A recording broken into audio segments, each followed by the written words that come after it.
ओम शांति 31/1/24 का महावाक्य।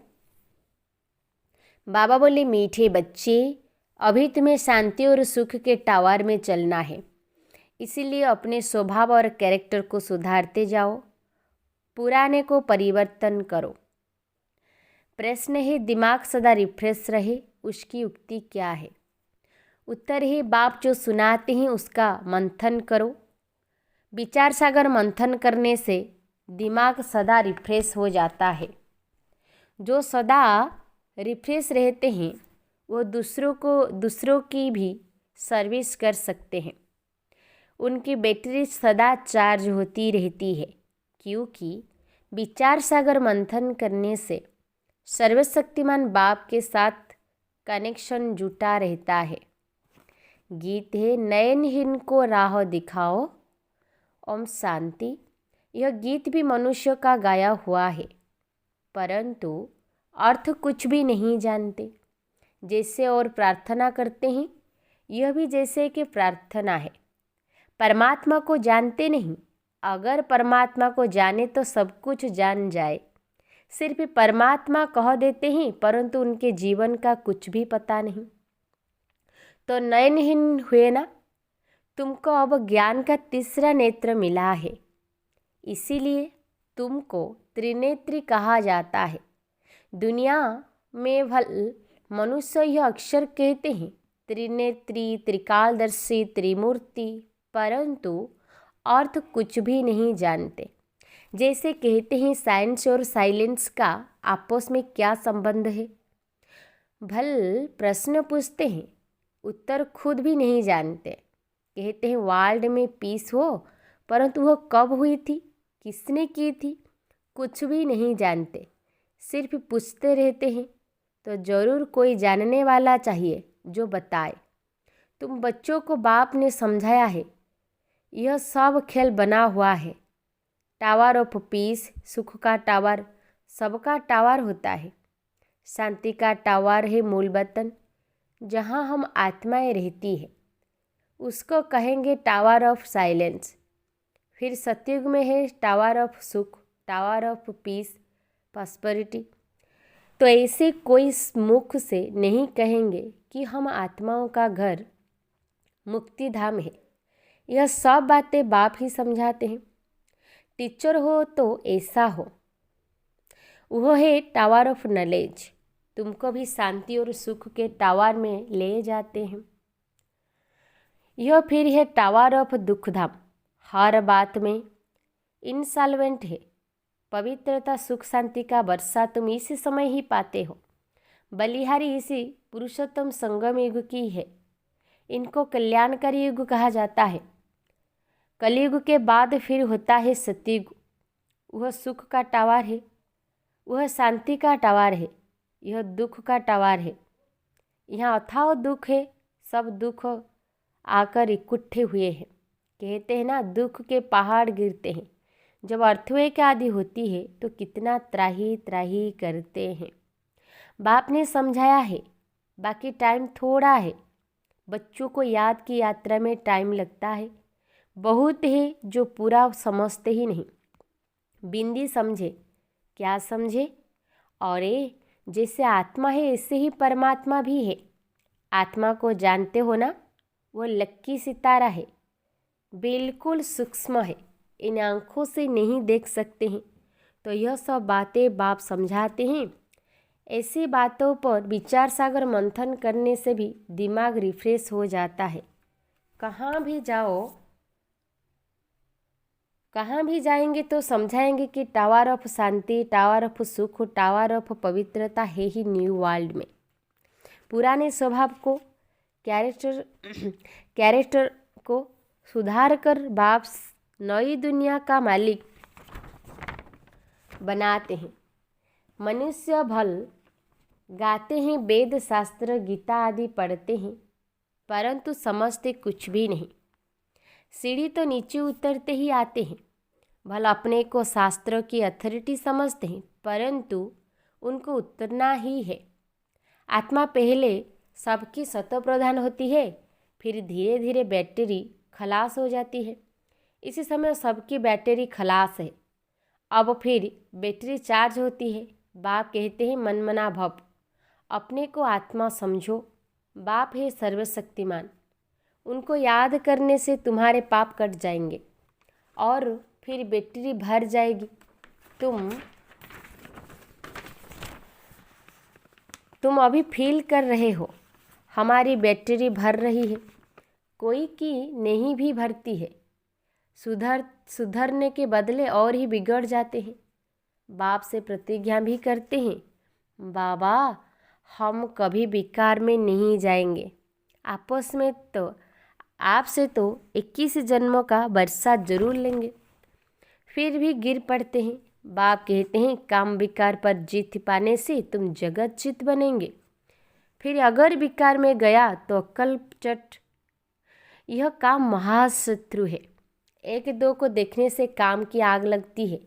बाप कहते हैं तुम काम चिता पर बैठ सावरे बन गए हो, अब तुमको गोरा बनाते हैं। यह बाप ही तुम बच्चों को समझाते हैं। पढ़ाई से तुम्हारी बुद्धि खुलती है। झाड़ का वर्णन भी करते हैं, यह है कल्प वृक्ष। मनुष्य सृष्टि का वैरायटी झाड़, इनको उल्टा झाड़ कहा जाता है। कितनी वैरायटी धर्म है। इतनी करोड़ों आत्माओं को अविनाशी पाठ मिला हुआ है, दो का एक जैसा पाठ हो न सके। अभी तुमको ज्ञान का तीसरा नेत्र मिला है। विचार करो कितनी ढेर आत्माएं हैं।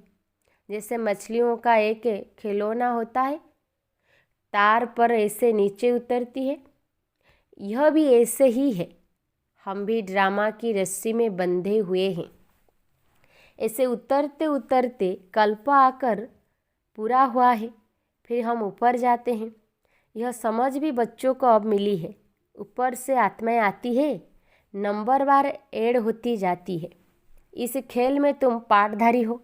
मुख्य क्रिएटर, डायरेक्टर, एक्टर होते हैं ना। मुख्य तो है शिव बाबा, फिर कौन से एक्टर है? ब्रह्मा, विष्णु, शंकर। भक्ति मार्ग वालों ने अनेक चित्र बनाए हैं, परंतु अर्थ का कुछ भी पता नहीं। लाखों वर्ष कह देते हैं, अब बाप आकर सारी नॉलेज देते हैं। अब तुम समझते हो सतयुग में यह ज्ञान हमको नहीं में होगा। जैसे यहाँ कारोबार चलती है, ऐसे वहाँ पवित्रता, सुख, शांति की राजधानी चलती है। बाप भी वंडरफुल है।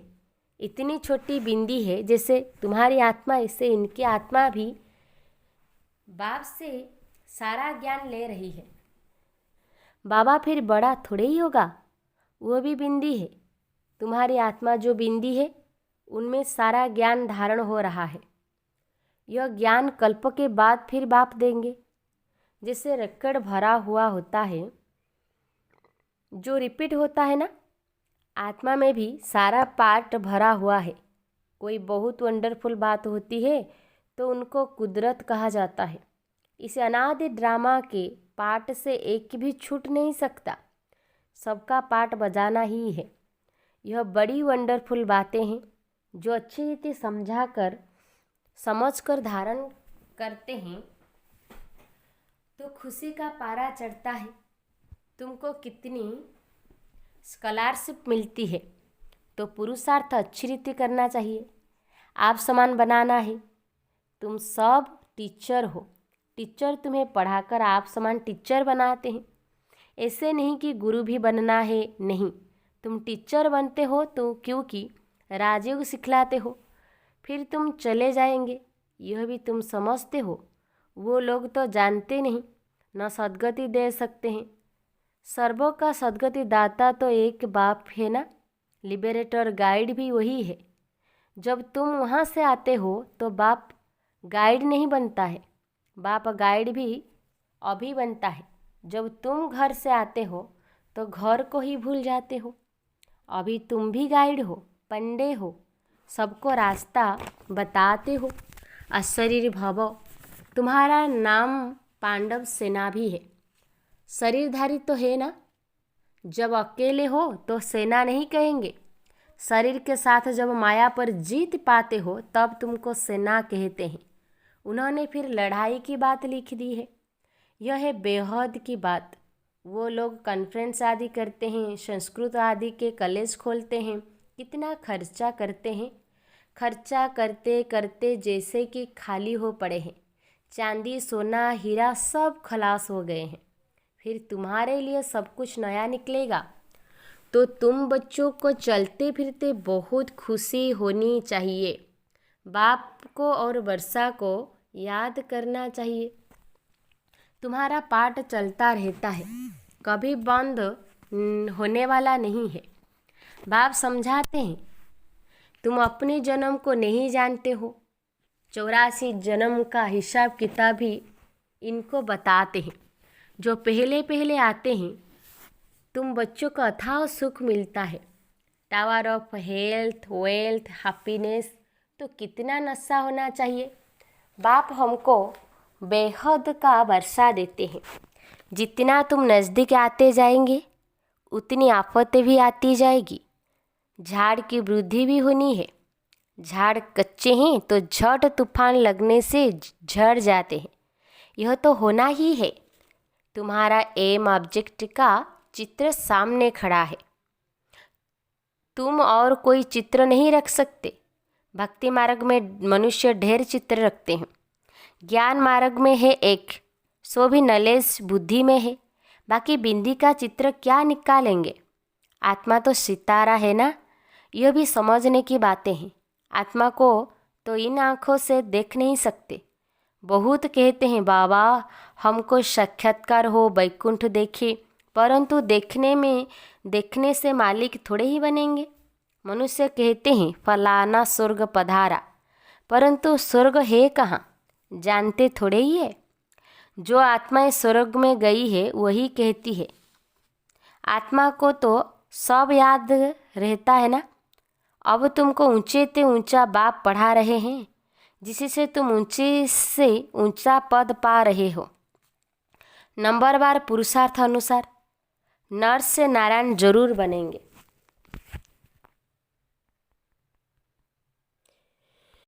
यह जो शांति मांगते हैं तुम्हारा काम है उन्हें समझाना।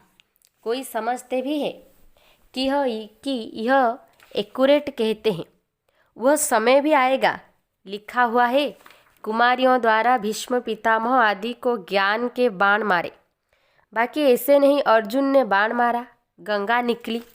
ऐसी ऐसी बातें सुनकर कह देते हैं यहाँ से गंगा निकल आई, गौमुख भी बनाया है।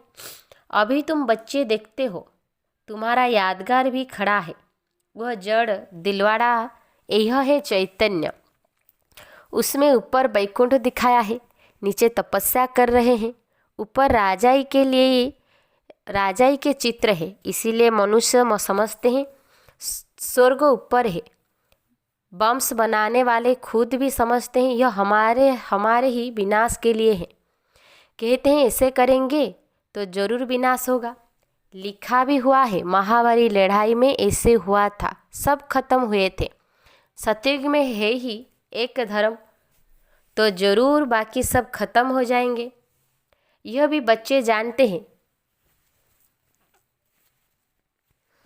भक्ति करते करते नीचे उतरते ही आते हैं। ड्रामा प्लान अनुसार वास्तव में यहाँ कोई आशीर्वाद आदि की बात नहीं है। जो ड्रामा में बना हुआ है वही होता है। कुछ ऐसी बात हो जाती है तो मनुष्य कह देते हैं जो ईश्वर की इच्छा। तुम ऐसे नहीं कहेंगे, तुम तो कहते हो भाभी ड्रामा की। तुम ईश्वर की भाभी नहीं कहेंगे। ईश्वर का भी ड्रामा में पार्ट है। सृष्टि चक्र कैसे फिरता है यह भी बाप ही समझा सकते हैं। नॉलेजफुल भी बाप है। मनुष्य समझते हैं, वह सबके दिलों को जानते हैं, परंतु हम जो करते हैं उनका दंड तो जरूर हमको मिलेगा। बाप थोड़े ही बैठ दंड देंगे। यह ऑटोमेटिक बना बनाया ड्रामा है जो चलता रहता है। इनके आदि मध्य अंत का राज बाप ही समझाते हैं। तुम फिर औरों को समझाते हो। अब बाप कहते हैं बच्चे तुम्हारी अवस्था ऐसी हो जो पिछाड़ी में कुछ भी याद ना आए, अपने को आत्मा समझे, इसको कहा जाता है कर्मातीत अवस्था। अच्छा, मीठे मीठे सिक्के लदे बच्चों प्रति माता पिता बाप दादा का याद प्यार और गुड मॉर्निंग। रूहानी बाप की रूहानी बच्चों को नमस्ते। हम रूहानी बच्चों की रूहानी बाप दादा को याद प्यार गुड मॉर्निंग, नमस्ते नमस्ते नमस्ते। धारणा के लिए मुख्य सार पेन और वान है। स्कॉलरशिप लेने के लिए अच्छी तरह से पुरुषार्थ करो। टीचर बन औरों को राजयोग सिखाओ। गाइड बन सबको घर का रास्ता दिखाने की सेवा करो। पॉइंट नंबर 2 है सर्वशक्तिमान बाप की याद से अपनी बैटरी चार्ज करनी है। बाप से प्रतिज्ञा करने के बाद कभी काम की चोट नहीं खानी है। वरदान है सेवा भाव से संपन्न बन। हर आत्मा को प्राप्ति की मेवा का अनुभव कराने वाले सच्चे सेवाधारी भव। सेवा भाव से संपन्न बन, हर आत्मा को प्राप्ति की मेवा का अनुभव कराने वाले सच्चे सेवाधारी भव। सच्चा सेवाधारी वह है जो हर आत्मा के प्रति सदा शुभ भावना श्रेष्ठ कामना रखता है। वह सिर्फ स्पीच नहीं करता, लेकिन सेवा भाव द्वारा सर्व के प्रति खुशी की भावना, शक्तियों के प्राप्ति की भावना, उमंग उत्साह बढ़ाने की भावना रख सहयोग की अनुभूति कराता है। सेवा द्वारा उन्हें प्राप्तियों का मेवा अनुभव करा देना, यही सच्ची सेवा है। ऐसी सेवा में तपस्या समाई हुई है। स्लोगन है बाप की दुआएं लेनी है तो स्नेही सपुत आज्ञाकारी बच्चे बनो। अव्यक्त साइलेंस द्वारा डबल लाइट फरिश्ता स्थिति का अनुभव करो। जितना जितना आप अंतर्मुखी स्वीट साइलेंस स्वरूप में स्थित होते जाएंगे, उतना नयनों की भाषा, भावना की भाषा और संकल्पों की भाषा को सहज समझ सकेंगे। यही भाषा रूहानी योगी जीवन की भाषा है। आपकी साइलेंस पावर साइंस से भी ऊंची है। जैसे साइंस प्रत्यक्ष प्रूफ दिखाती है, ऐसे साइलेंस पावर का प्रैक्टिकल प्रूफ है। आप सबकी डबल लाइट फरिश्ता जीवन, जब इतने सब प्रैक्टिकल प्रूफ दिखाई देंगे, तब न चाहते भी सभी की नज़र आएगी और जय जयकार का नारा लगेगा। अच्छा, ओम शांति, ओम शांति।